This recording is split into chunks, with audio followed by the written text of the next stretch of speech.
I do so love my archery, but archery targets can be expensive, so I spent the last year or so trying to come up with the ultimate archery target made of junk for cheap. This is made completely out of stuff I got from the junkyard, cost me nothing, and takes thousands of arrows like a champ. I'll show you how.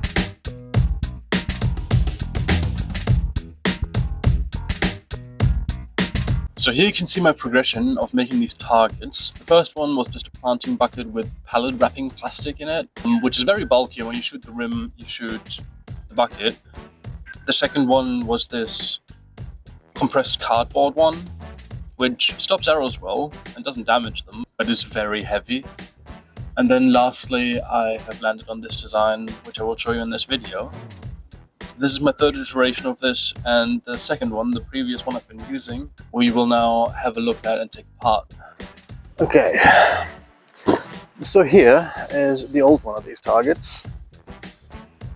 This is just held on with sheet bends.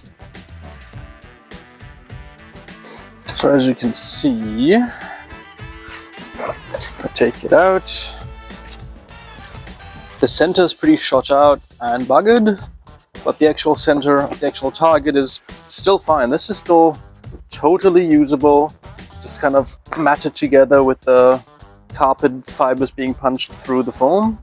Yeah, like I said, the center is what actually gives out, but that's replaceable, and that's just held on by these two bits of string here.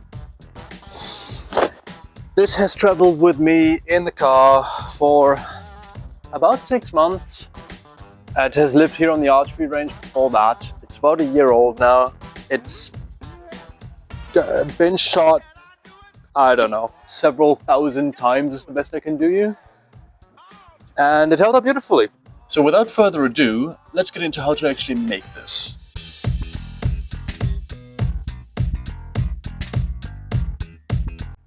For materials for this build, we will need 1, 2, 3 carpet tiles. These ones are rubberized in the back and carpety on the other side. 1, 2, 3, 4 gym foam tiles, some soft rope, a tennis ball, and a piece of canvas, an old sheet, an old pillowcase, something of that nature. Ideally not made of plastic. For tools for this project, we shall want some kind of scrap piece material that we can cut on so we don't cut into the table. Box knife, Stanley knife, whatever you want to call it. Some needle nose pointy pliers. And something like this. This is just a big zip tie, but you could also use any bit of wire or something. This is just to create a fairly stiff loop to then later pull the string through the layers. You will see what I mean by that later. And then, not mandatory but nice to have, is a power drill and a sewing machine. But these are not deal breakers. If you don't have them, you can do everything by hand too.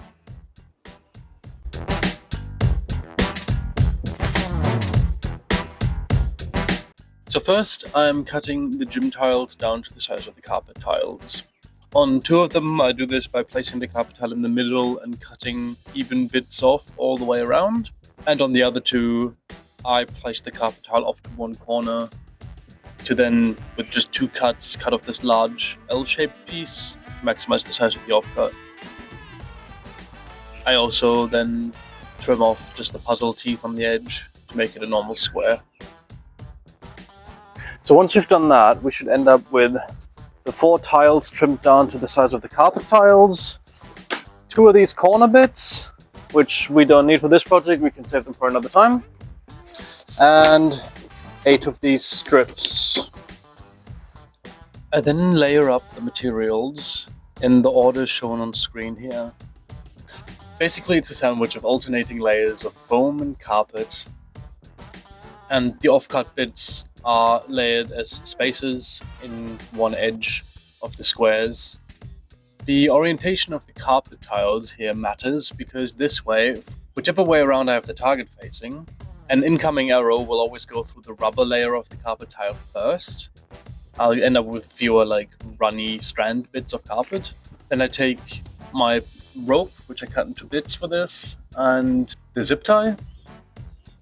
Then I poke the zip tie through holes to then use it as a loop to pull the soft rope through the foam or carpet.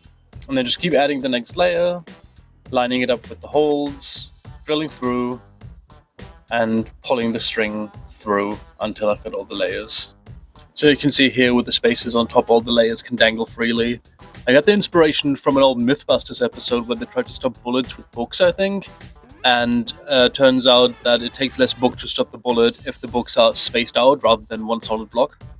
So then to make the replaceable middle, I cut a carpet tile in half and a foam tile in quarters. I then use spaces to put a quarter foam tile into a half carpet tile and fold it over on itself like so.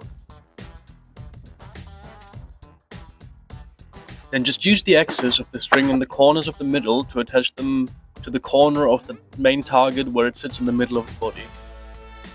I then use my sheet material and space out and mark with the Sharpie one hand width all the way around of the target, also flipping it over so I get twice the length. And once I've got that cut out, I'll fold it over on itself in half and so shut these two sides that I'm indicating here. If you're feeling very fancy, you can pin your edges together so they're a bit neater. And then I'll just chuck it on the sewing machine and go down the two sides. And I will do double stitches just to make sure it doesn't tear out or anything.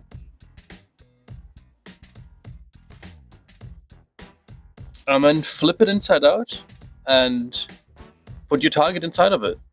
Just grab a handful of the sheet in the corner, which hopefully should be oversized enough to do this. Fold it over on itself and tie a sheet bend with a new bit of string. Then drill through the tennis ball and use the needle nose pliers to pull string right through the middle of it and attach it to each corner of the sack. And that is the target fully complete. Here I'm demonstrating the portability of it. I can just tie the two strings together and use them as a shoulder strap. Then go to the range with it and just hang it from the ceiling from two strings. This could also be done on a ridgeline between two trees outside, allowing it to dangle freely rather than being rigidly locked against a frame.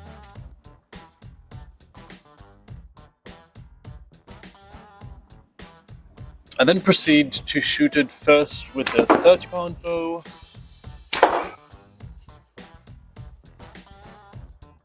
and then with the 45-pound bow.